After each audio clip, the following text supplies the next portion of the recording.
Hey, what's going on, everybody? Welcome to the Corcoran Entertainment Show today on this lovely March day. Um Just very excited to be here today. So just before the episode begins, I just want to provide a little disclaimer for some of you.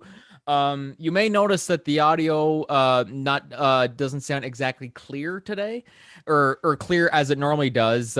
We are having some technical difficulties with our sound mixer here, which I didn't really clue into until about halfway through.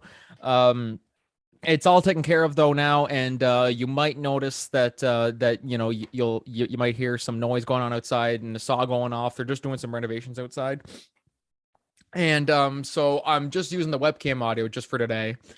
Um, Better than nothing, I guess, eh? I definitely wanted to do the show either way. The show must go on. You guys all know that old saying, oldest saying in the book. But yeah, it's a great show today. We got a really good show today for you planned. We're going to be joined today by Naomi McGowan and Julianne Richard from Theatre New Brunswick. They're going to be promoting the upcoming workshop that's going on across New Brunswick here, Digital Now. It'd be a lot of fun. I'll share some of the links on our Facebook page how you can register for free, and it's gonna be a lot of fun. I'm super happy to be in attendance, and in Miramichi here, it's gonna be March 28th to the 30th, and the dates and the locations, they're all on the site that I'll provide. On our social media, so just stay tuned on there. And we're also going to be giving our thoughts on the musical theater company StarKid Productions. They've put out some very unique types of musicals that I've never seen before personally. So I just think we're going to talk about that at length. I think it's really exciting and really interesting. And we're also just going to be giving our thoughts on what are some plays that translate well from the stage to the screens. So what plays work well as movies? We're going to be giving our thoughts on those, and then maybe even and also a little bit of what movies work as plays. What goes from the screen to the stage? Because I think there's some good discussions there. So definitely enjoy the show today, guys. And yeah, we'll just roll the intro. It's a great one today.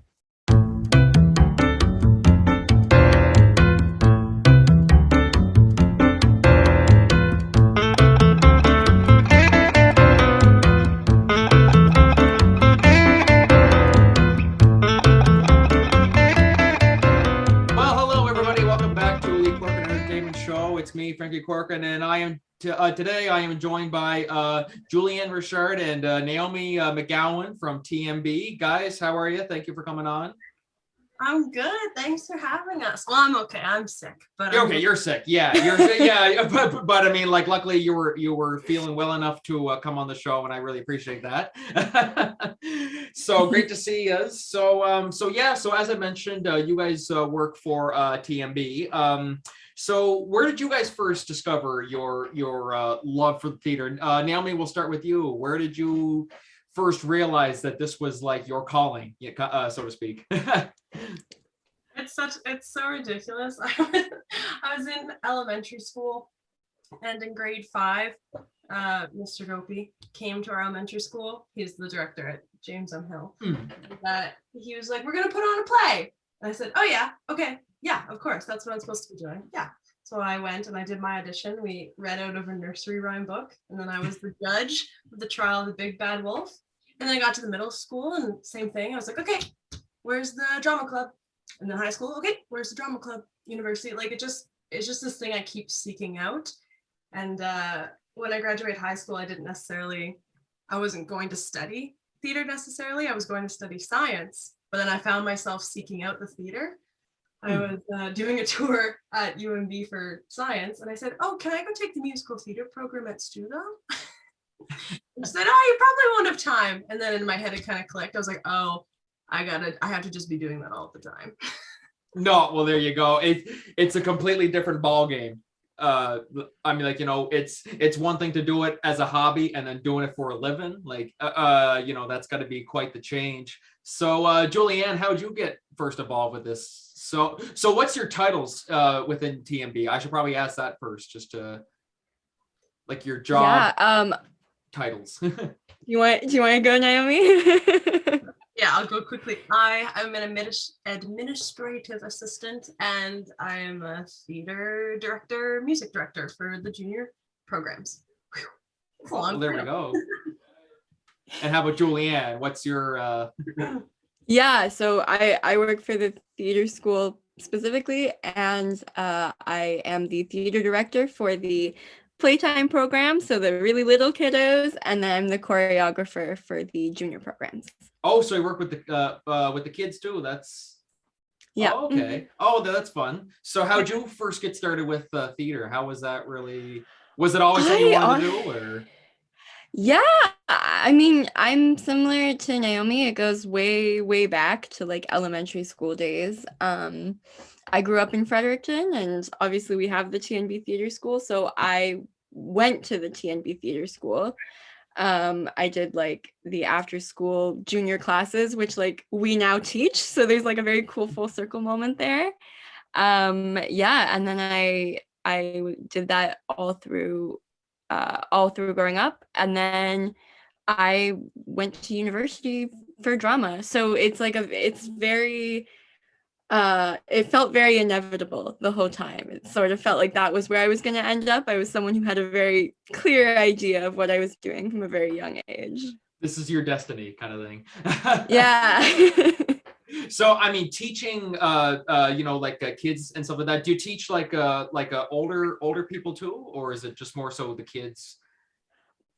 For me, I have taught older people. I've done a couple of things with high schoolers, not so much, and some with university students, but for the most part, it's with elementary schoolers and sometimes middle schoolers. And to me, they're the most fun because they don't have any kind of inhibitions yet. Like they're not trying to filter themselves yet, which you find high schoolers and adults doing. There's this sort of shutting down of impulse, and I mean, 5-year-olds don't do that. They don't know what that is.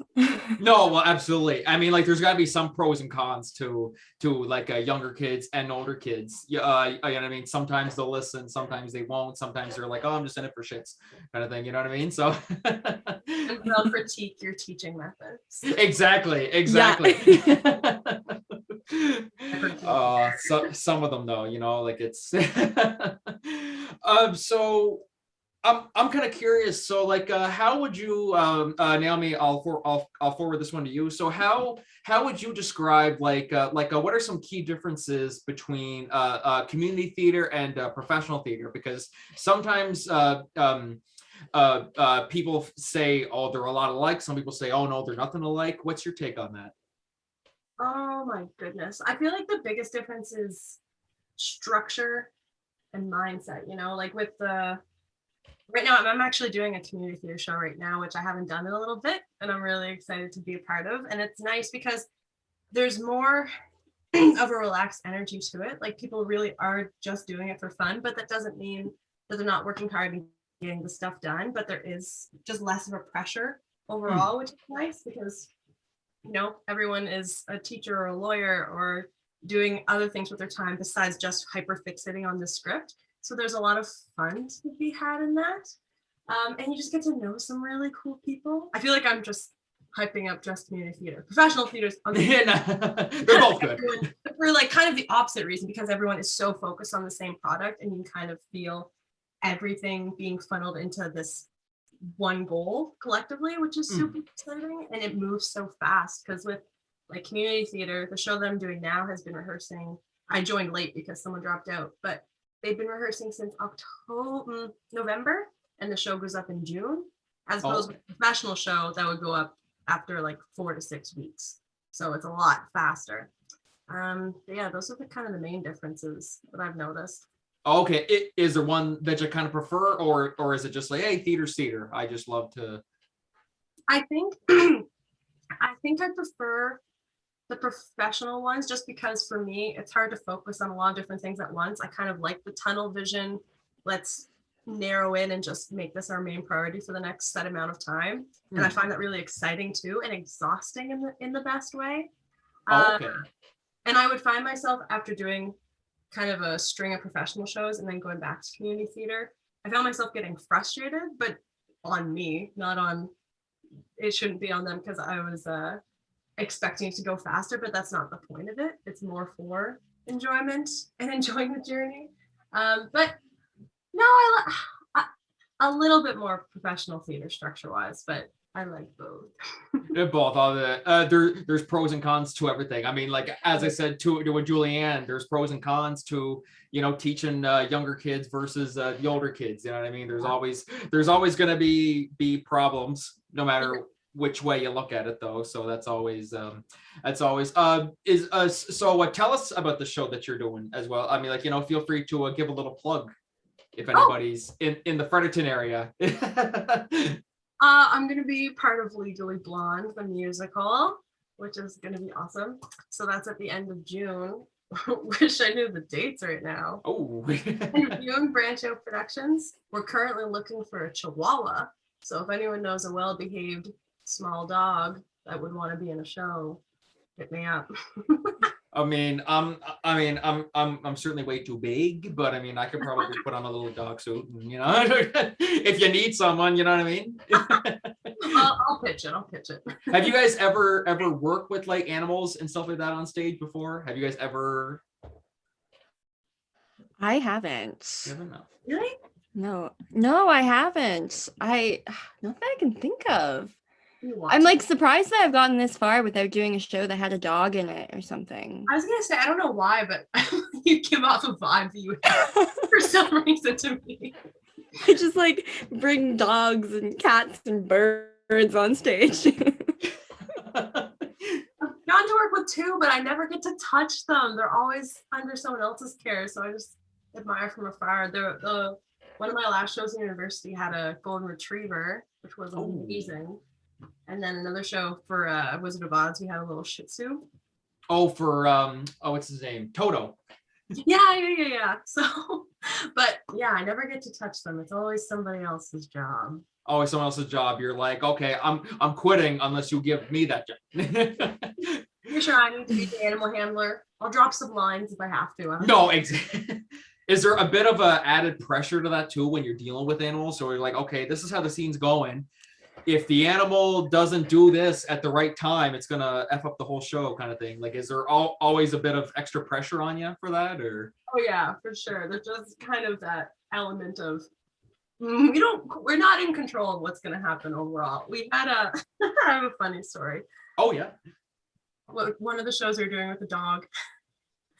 The dog was late one day, and then they showed up right before the show, and the dog hadn't been feeling very good, and so they gave the dog laxatives right before the show. Oh.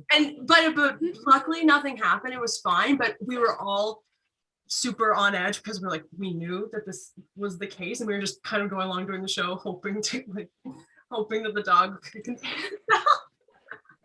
So yeah, there was a little bit of extra added stress. You just gave me an anxiety attack saying that. I'm just putting myself in your shoes. Oh my gosh, I couldn't even imagine that. It was crazy. My God. It's so funny. He was like, yeah, he had laxatives today. Bye. Yeah, see ya. Just take care of it. You know what I mean? Oh my gosh. I couldn't even imagine that. Julianne, do you have any funny stories within your theater tenure? Oh my gosh. I'm sure I do. I'm just like feel like I'm just going right on the spot. I guess the main story that comes to mind is I have a tendency to get the flu during show runs. Oh, it's the worst. Which is, I know it's not funny in the moment, but it's really funny after, because I'll be looking at production photos. Like I remember doing a show when I was it was actually a TNB theater school show when I was 17, I think. And I had 103-degree fever during the show. And I look at production photos and I look dead inside. But luckily in that show I was playing a robot, so it worked. Like it it just made me look very artificial.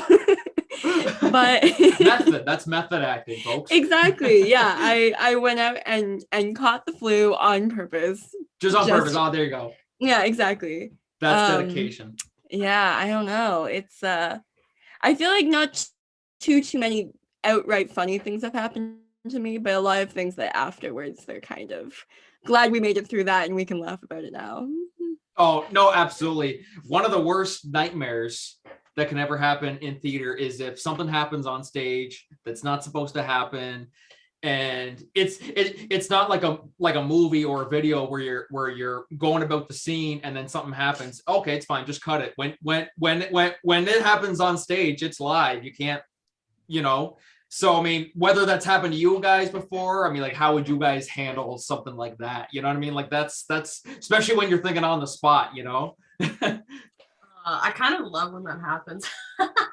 Oh Me gosh, too. what? It's kind of one of my favorite. I think we talked about this on your podcast, Julianne. It's one of my favorite parts of being in a show because you get to a point where you do know it so well that when things go wrong, you know what to do and how to fix it in a weird way.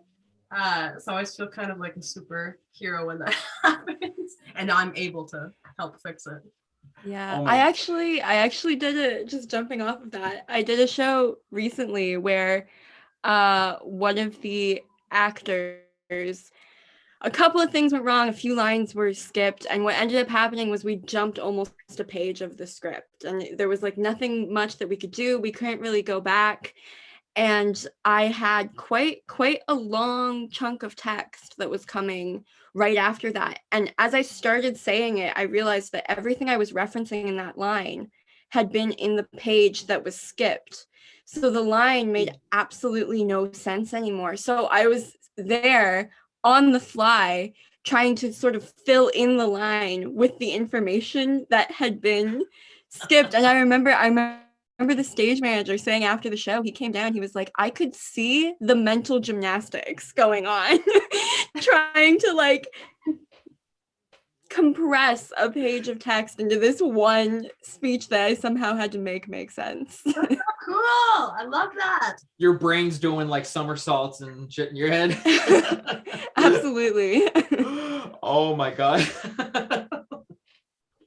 Oh my gosh. Obviously a big part of I'm sorry, I was just thinking that. Obviously a huge part of a theater nowadays is musicals. Musicals is a huge part. Musical theater. That's a huge part of theater as a whole nowadays. Do you guys have a preference when it comes to like, okay, like I can either do a musical or I can do just a straight through like drama or a straight through comedy kind of thing? Is there sometimes where you're like, oh, you know, like I don't mind both, or it's like, no, it's either one way or not at all? Like, what's your opinion on that? We'll start with you, Naomi. I like them both. Both, yeah. Like everything. Both have such great pros and cons. I love musicals always have such great, huge characters, which I love playing and also love singing. I like dancing. Plays are a nice challenge though. I find plays a lot more challenging, maybe just because I've done a lot more musicals than I have plays. But I like plays because there's a lot more room for table work and sitting down and talking with each other and figuring out the characters. There's a lot more, not that doesn't exist in musicals too, but I just find it's more prominent in plays. So I like both. I can't back. It's choose now, not kidding. How about you, Julianne? Do you have a preference, or is it just kind of, you know, go with the flow kind of thing? Oh yeah, that's a really hard question. I'm sort of the opposite, where I've done a lot more plays than I have done musicals. So plays are more of a comfortable space. I'm very used to that. But the thing I like about musicals is I like the dance. I'm a choreographer. I do a lot of dance. I teach a lot of dance. And I really like being able to mesh dance with the story, like mesh it with the narrative. So yeah, I mean, I think if it was like a choose now situation, I would have to choose a play, but more and more musicals have been something I'm interested in looking at down the road. No, well, there you go. And is there one play, I mean, like, you know, whether you've done it before or you've watched it, what's one play where you're like, yeah, that's why I love theater, or like, or a play that you've been in where you're like, this is why I do what I do. Is there one that sticks out in your head, or is that's almost like if you're a parent and you're choosing your favorite child kind of thing?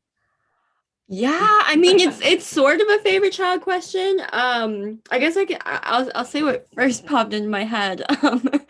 In my first year of university, I did The Real Inspector Hound by Tom Stoppard. He's more well known for Rosencrantz and Guildenstern Are Dead, which is like his big play.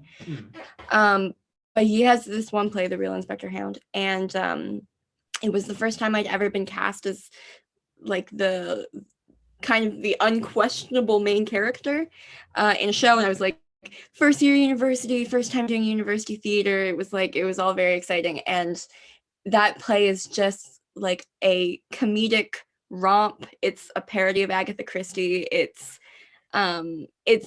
exists just to make people laugh, and I tend to gravitate towards comedy. I gravitate towards comedic characters, and getting to kind of be up on stage and recognize that I was there to make people laugh and to tell them a good story and to have them enjoy that story and to laugh at that.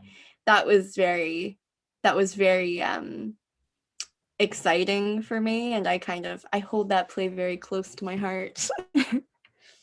No, well, they're absolutely. I mean, like, that's the best part about doing any show is when it's all said and done, you walk out and you hear all the reactions. Oh my God, I love this. I love that.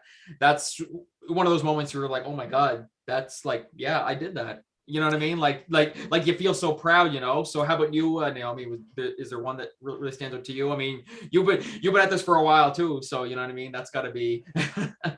Yeah, it's hard to pick. Like each one has offered such a unique experience. Even the ones that were a terrible time, I still am glad I did them because I learned something. It's so easy. Anyways, but looking back, I think Mary Poppins. I did that in grade 11, and I think that was kind of my moment of, oh, this is why I do this. Even though I hadn't quite decided that I was going to pursue it after high school, looking back at how I felt and how I reacted to doing that, I'm like, oh, I knew then. I just was kind of afraid to admit it. I think because that show for me, I was going through a hard time in my life anyway, so it was kind of my place to go to find peace, which was really nice. And there was so much camaraderie in that show. That's such a big ensemble piece. There's so many crazy, amazing dances, and there's just so much heart in the show there ended up being so much heart in the cast that I think, yeah, that one for me was definitely my opener on how much theater can affect audiences, but also the people who put them on. So yeah. No, well, they're absolutely, and Mary Poppins, you can't beat that. You know what I mean? Like, that's pretty. Can't beat Mary Poppins. So I know lots of people who, when it comes to like trying to figure out what they want to do with their lives, if they've done drama all through high school and they're like, I don't know what I want to do with my life.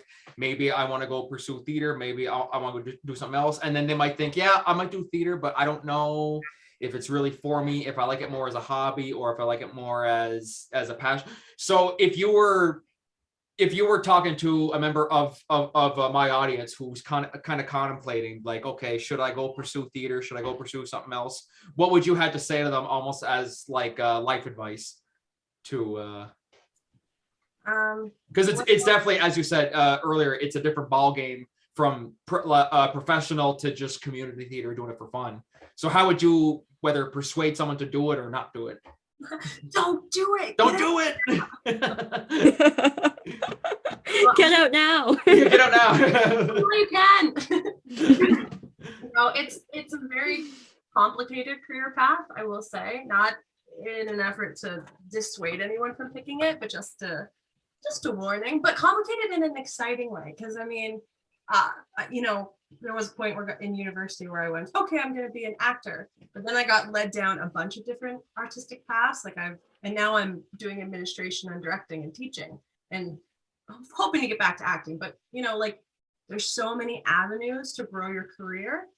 So I think just to not be daunted by that, and just to be excited by the fact that it's not a linear path.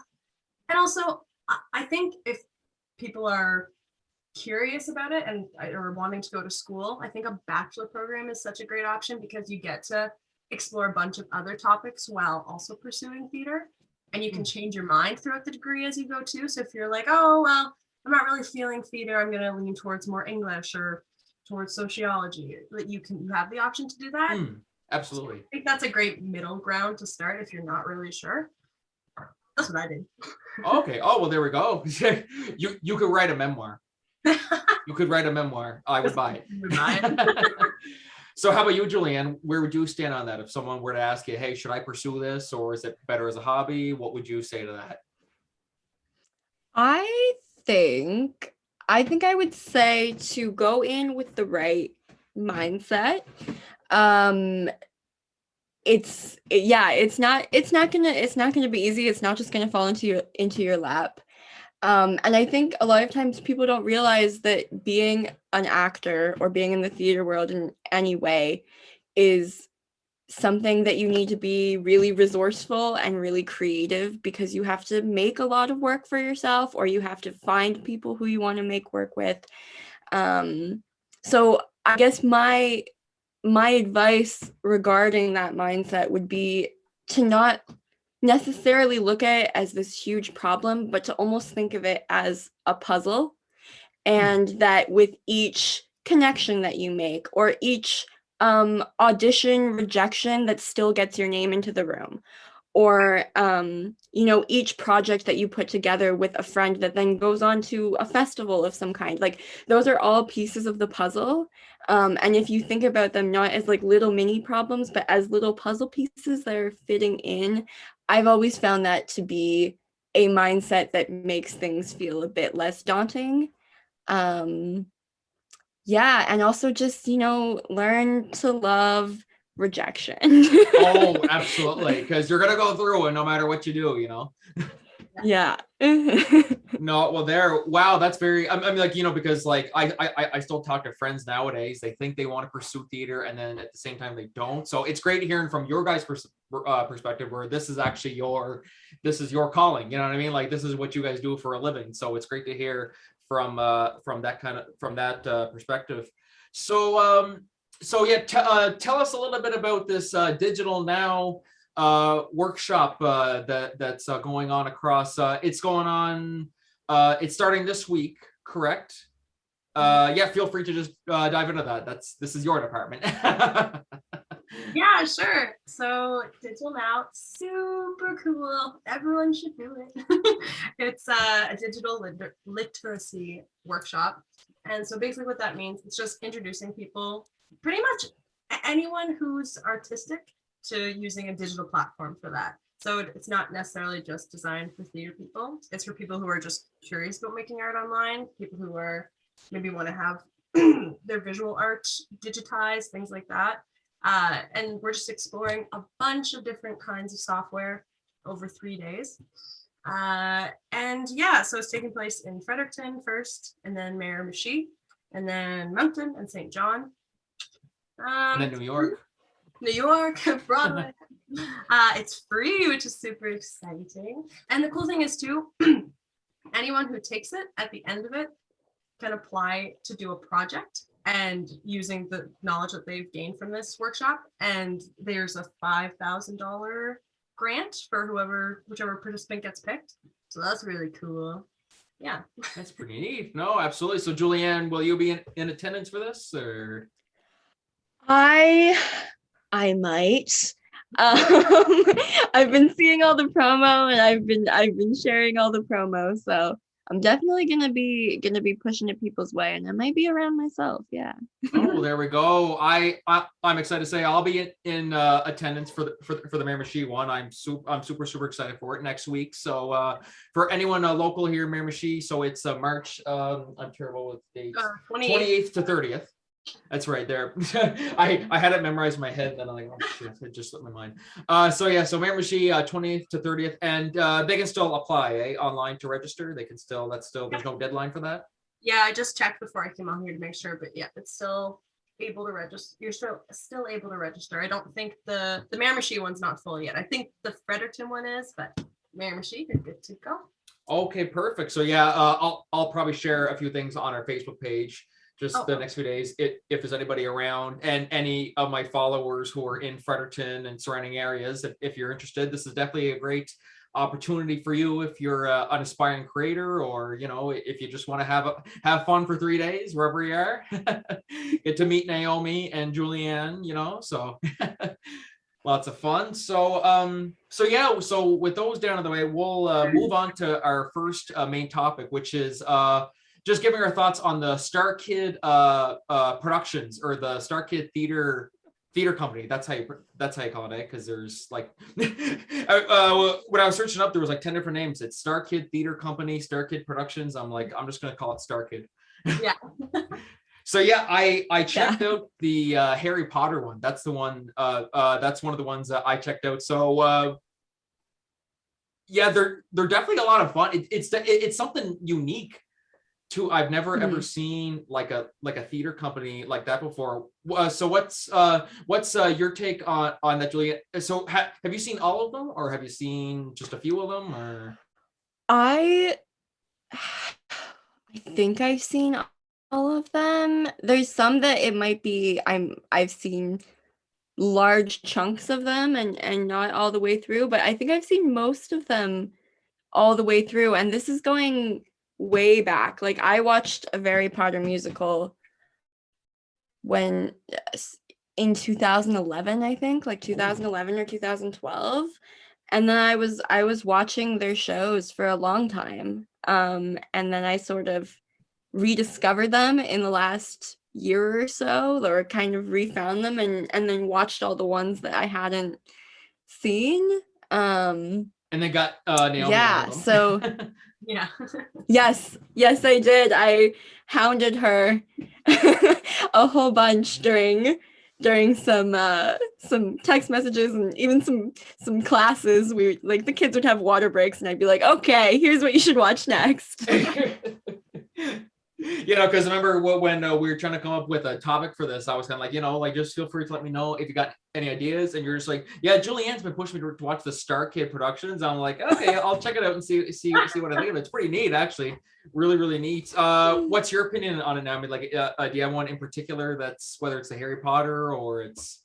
Well, so I only watched 2. I watched Firebringer today, actually, and then I went back and watched or before that I watched a couple clips from the Harry Potter musical.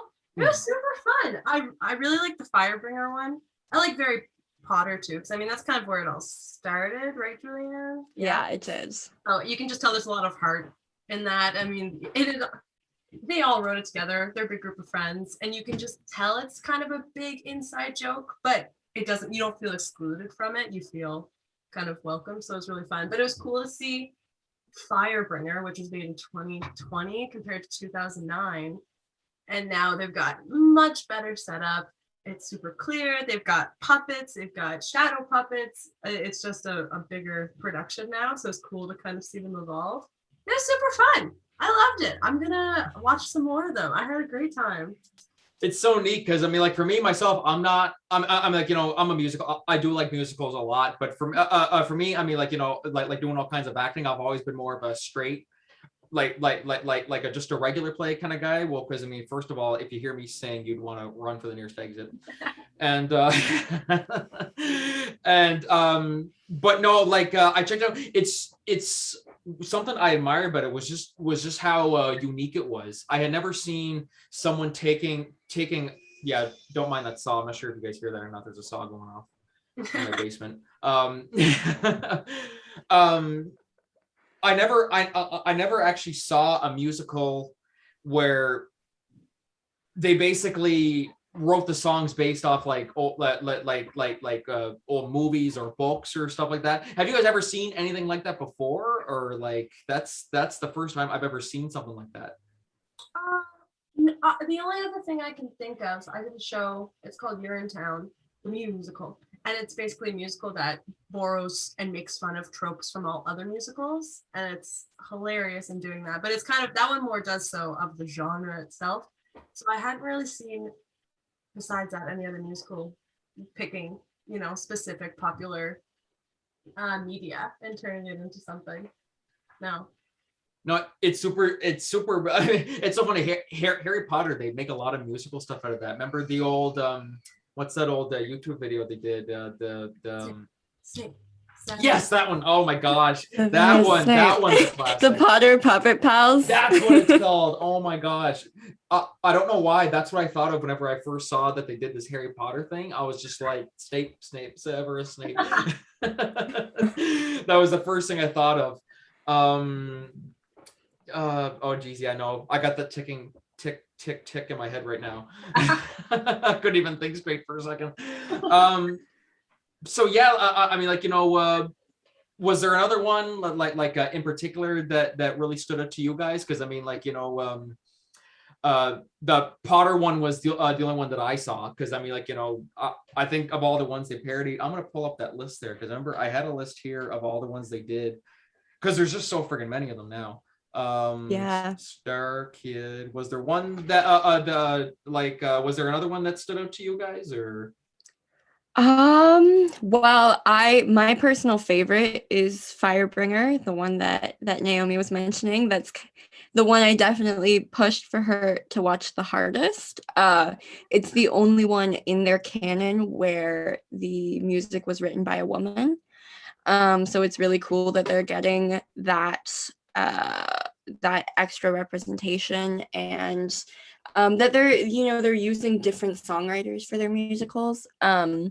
But it's funny actually that Urinetown was mentioned because it's like this musical that's parodying musicals. The most recent StarKid show is called The Guy Who Didn't Like Musicals, and it is also a show or a musical that's parodying musicals, but doing it within the context of horror. So it's this like mashup of horror movie and musical about this man who hates musicals who gets stuck in a town where one by one people are being sort of infected by this desire, or not even a desire, like a plague to act as if they're in a musical and sing and dance. And it means that one by one, as the characters you love start singing, you're filled with this horror.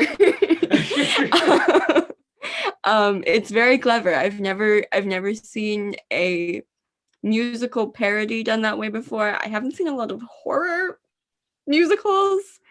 So yeah, they're definitely getting more and more. I mean, you mentioned like unique in relation to them, and I think even as time goes on, they're branching further and further out.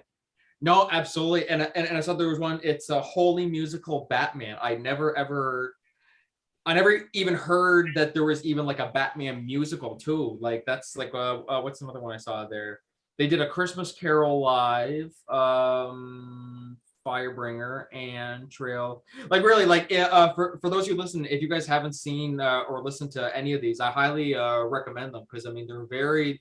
It's something you don't really see a lot nowadays. You know what I mean? Like they're very like you don't see people like going off like new movies that are coming out and turn them into these big musical numbers. You know what I mean? So that's pretty. It's a word I said unique already. Like, I'm just trying to think of another synonym to describe it. Very cool. I'll just say that. Do you guys write at all? Like any like I'm like have you guys ever wrote like the songs or anything like that? Like what's the because I'm kind of curious to see like what the process is like. Have you guys ever done anything like that? Well, actually, funny enough, well, Julianne and I are doing a project right now. Ooh, tell us. It's a little bit different. We basically put out a call to have people submit to us under the theme of finding joy in the chaos. But we said basically people can send in any artistic medium they want. So they could send us a physical theater piece, a monologue, a scene, a dance, whatever they want, a song. And then we're going to try to turn everything that we get into a play. Oh, okay. So we're going to do some writing. Not sure what Yeah. the process will be yet, but That's really we're neat. excited Oh to my find out. gosh, wow. So like a musical, eh? Like is that kind of how you're gonna do it, or are you Uh, thinking more so? Probably more so play, I think, just because I mean I write music in my spare time, but I've never wrote I don't know how to write a score. I don't, it's just a lot more complicated. I think for our first project together, we're trying to keep it as simple as we possibly can, just to ease our toes into writing and producing and see where we go. But Oh, absolutely. I mean, like if you're starting out, there's no better way to go about that. So no, that's really neat. So yeah, guys. So StarKid Productions, definitely. If you haven't listened to it, you can find like pretty well all of them on YouTube, I believe, eh? Yeah. Definitely be sure to check Yeah, some they're of all that on out. YouTube. They all are. Okay, yeah, because yeah, the Potter one. Well, I mean, I still gotta do my homework and watch some more. So, so yeah, definitely be sure to let us know your thoughts on the StarKid Productions, and definitely check it out if you haven't seen them yet.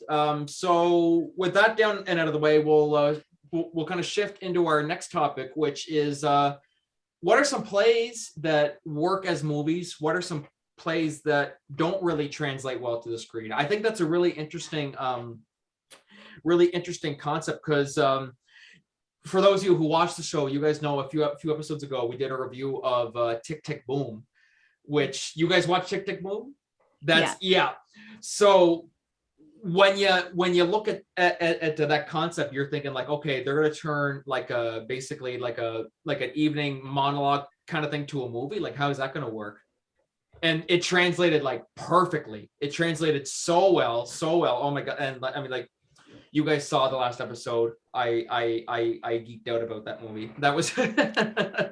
But is there any movie in particular that you guys that started off as a play that when it translated to the screen it was like, oh my god, this was everything? Or was there some that you're like, oh my god, why did they even try? Like. why did we even try? That's what I say with some movies. I'm just like, why did you even bother? I'm gonna go super niche with this because I have an answer to this. I don't know if anyone would have seen this movie though.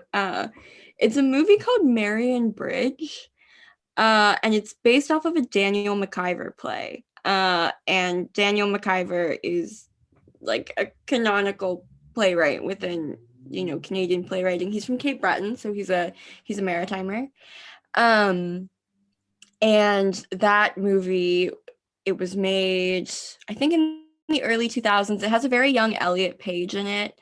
That's kind of its claim to fame now. But it's based off a play, and I've read the play and I've read the screenplay. I read them back to back because if you buy Marion Bridge, you get the play and the screenplay in the same book. Oh, that's neat.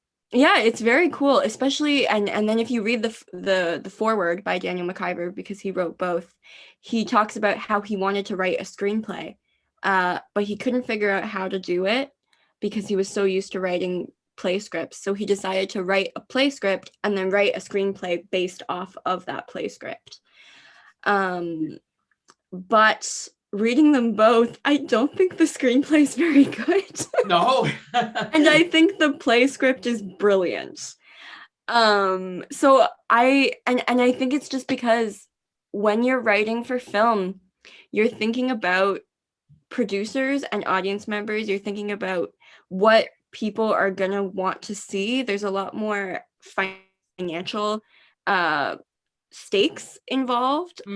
Theater is already, often such a, I don't want to say niche again, but it's you often know who you're going to get to come see theater, whereas with film you can kind of cast your net on a wider audience.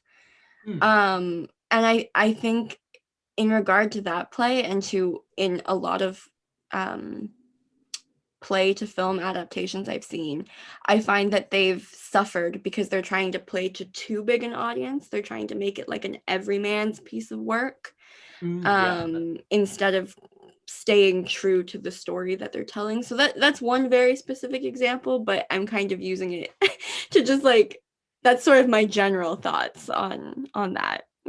No, definitely. I mean, like, you might take one play and just be like, hey, worked as a play. You want to just try it and see what happens, and then it's just either a glob of shit or it's the best thing that you ever saw. Is there one that comes to your mind, Naomi, that you can? There's one that I've seen that I really liked, and there's one that I really want to see. I think it's going to be good. I really liked West Side Story.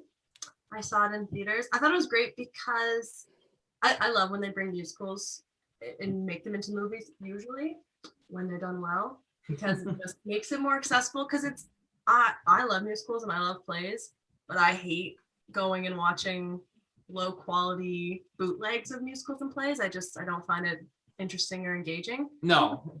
But then if they put in the movie, you get to see things that you wouldn't even see in person, like those up close, like facial expressions, the things that are so great about movies. So you get extra little nuggets of story, which is great. But I thought West Side Story was so great because they stuck with what makes it so great on stage, the amazing dancing, amazing singing, and they played with some really beautiful lighting in the movie, which is what makes the stage so great as well.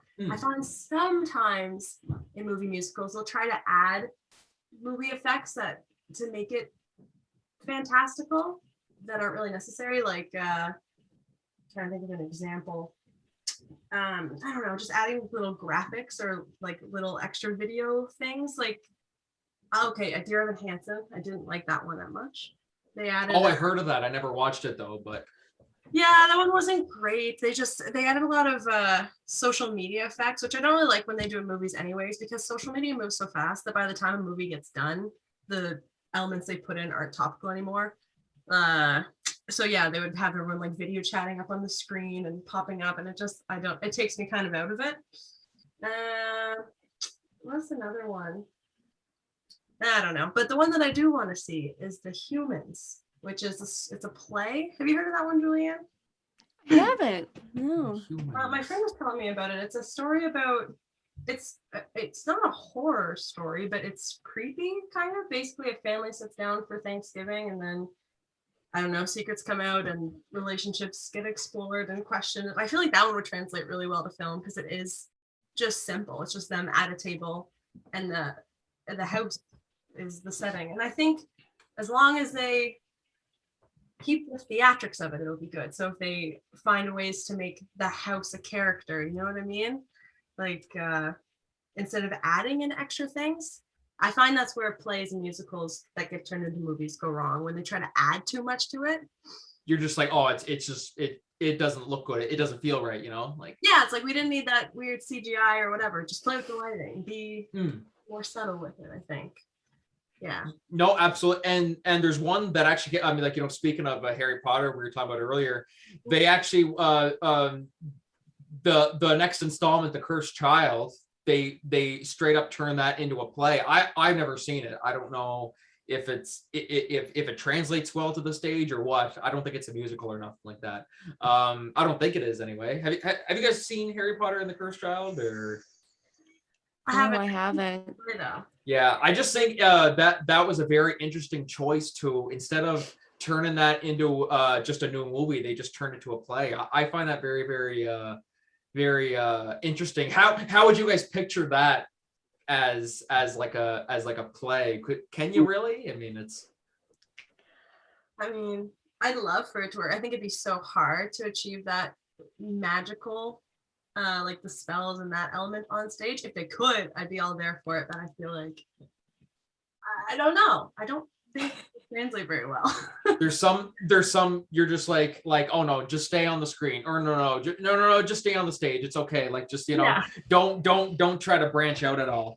You guys said earlier, we were talking Tick Tick Boom. Like, that's, oh my gosh, like give me your opinion on that. Like, how well did that translate? Like, it was awesome. You go, Julianne. I've been talking a bunch. Yeah, I mean, no, Tick Tick Boom was fantastic. I have a running joke with my friends that if Jonathan Larson's name is mentioned, I spontaneously burst into tears.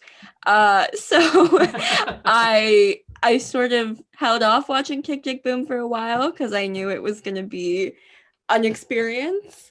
Oh, 100%. Yeah, but it was phenomenal, and I mean, Andrew Garfield was uncannily good. If he doesn't win the Oscar, I'm still like, I'm like, where do I sign petitions?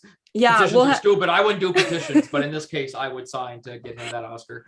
we'll stage a protest if he doesn't win the Oscar. Literally, exactly.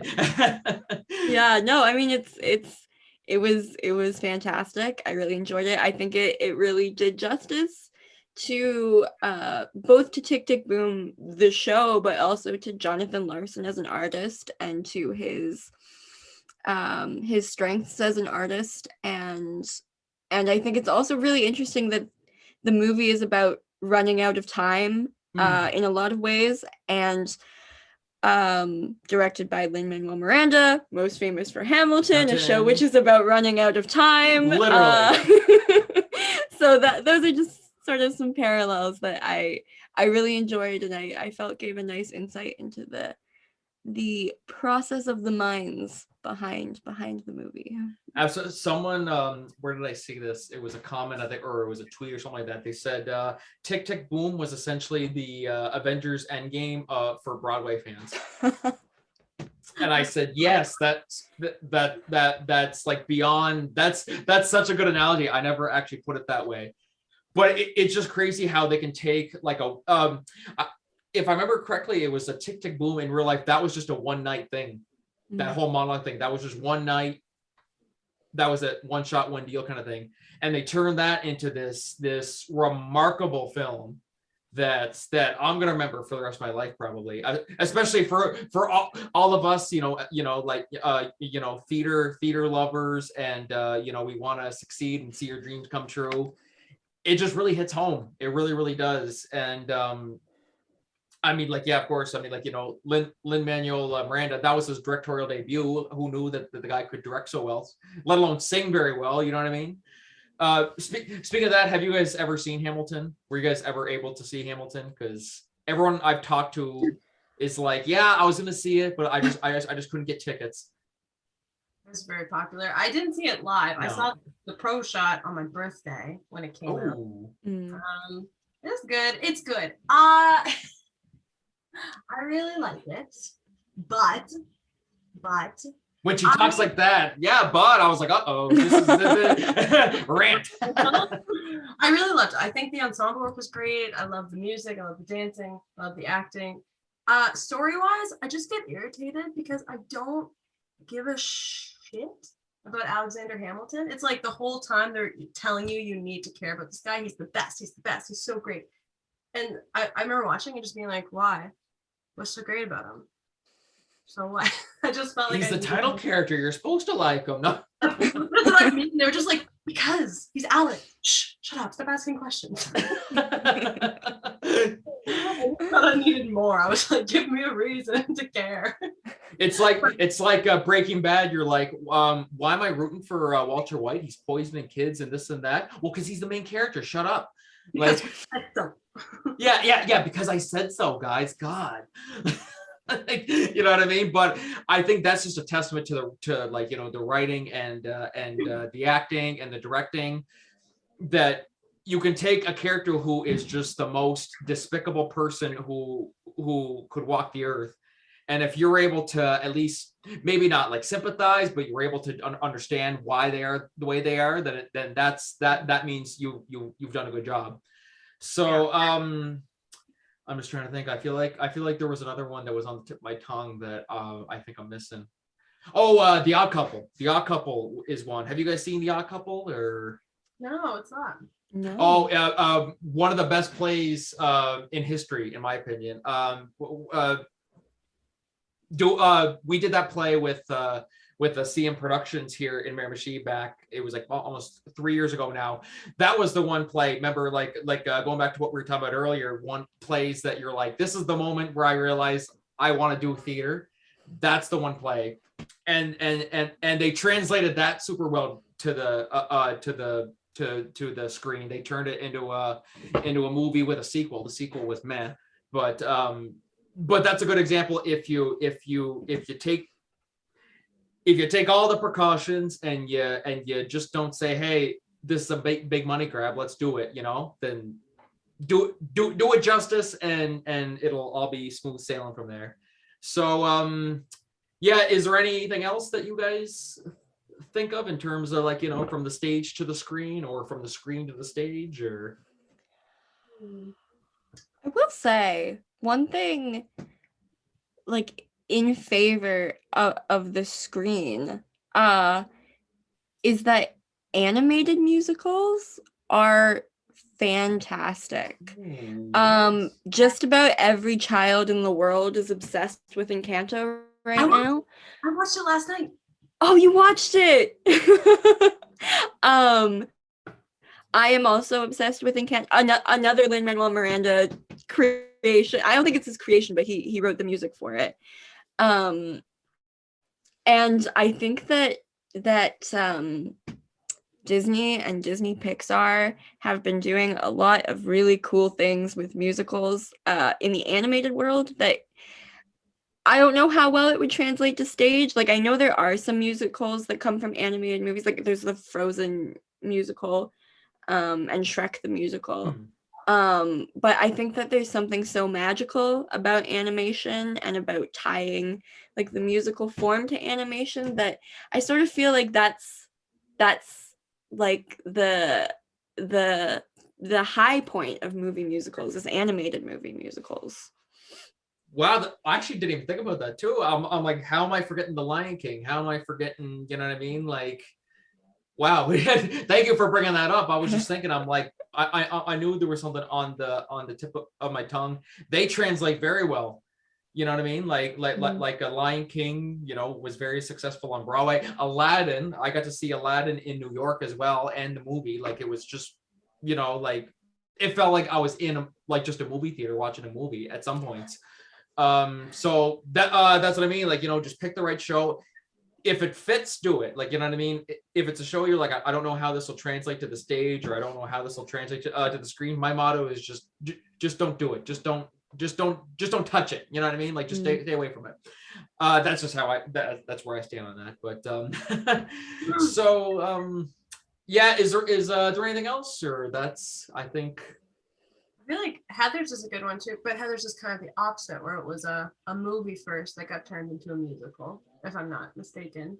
And both of those are banging, absolutely banging. Banging. There we go.